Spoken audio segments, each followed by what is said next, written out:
Angka kasus aktif COVID-19 di Kota Jakarta terus meningkat. Rumah Sakit Umum Pusat Nasional Fatmawati yang menjadi salah satu rujukan isolasi terpusat mengalami peningkatan keterisian tempat tidur hingga 81%.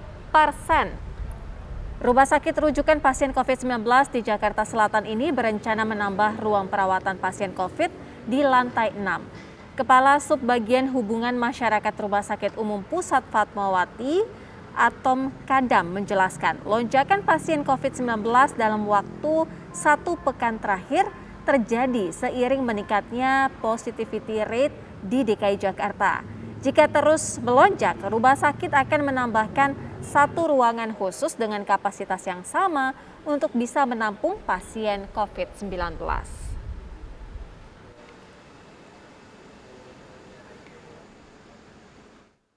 Beberapa hari ini cukup tinggi peningkatannya, ya karena memang di seminggu terakhir ini ada terjadi peningkatan pasien COVID yang masuk ke Rumah Sakit Umum Pusat Fatmawati. Ada anak-anak, ada juga dewasa. Dan berikut ini kami hadirkan informasi peningkatan kasus COVID-19 di Indonesia selama sepekan terakhir.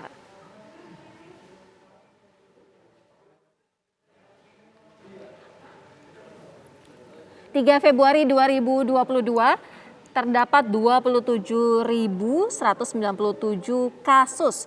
Kemudian 2 Februari 2022 ada 17.895 kasus. Pada 1 Februari 2022 16.021 kasus.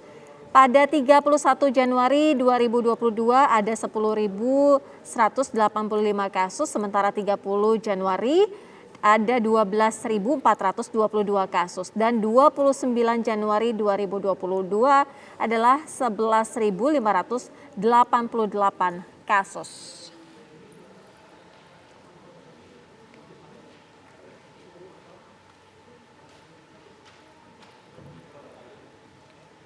Selain di Rumah Sakit Fatmawati, peningkatan jumlah pasien COVID-19 juga terjadi di Rumah Sakit Darurat COVID-19 Wisma Atlet Jakarta Pusat. Ada rekan kami, Yohana Gabriela, yang akan mengabarkan informasi terbaru dari sana.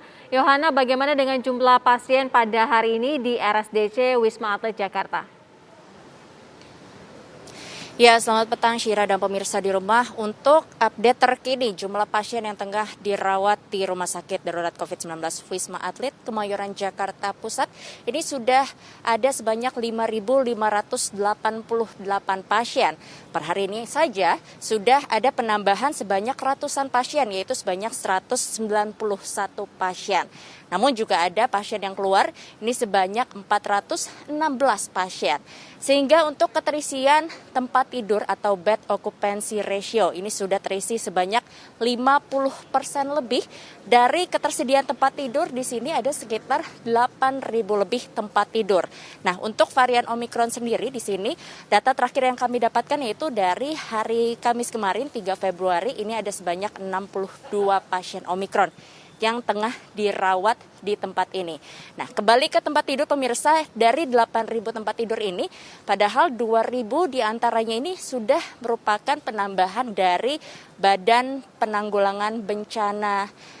Nasional Penanggulangan Bencana atau dari BNPB yang sudah menambahkan sebanyak 2.000 tempat tidur.